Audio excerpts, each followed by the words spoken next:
ఈ వర్షాలకి వేడివేడిగా ఏమైనా తిందామనిపించి మొన్న కొండయ్య చికెన్ పకోడా తినడానికి వెళ్ళాము. ఏమేమి ఉన్నాయని అడిగితే chicken pakoda, chilli chicken and chicken lollipop ఉన్నాయన్నారు.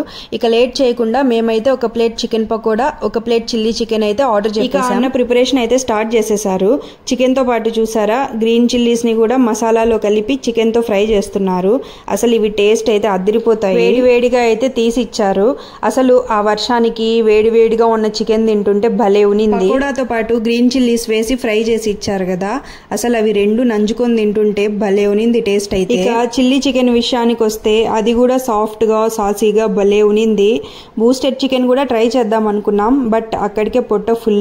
ఇంకోసారి ట్రై చేద్దాంలే అని వచ్చేసాము. నేనైతే చాలా సార్లు ఇక్కడ చికెన్ వెరైటీస్ ట్రై చేయాలి అని అనుకున్నాను.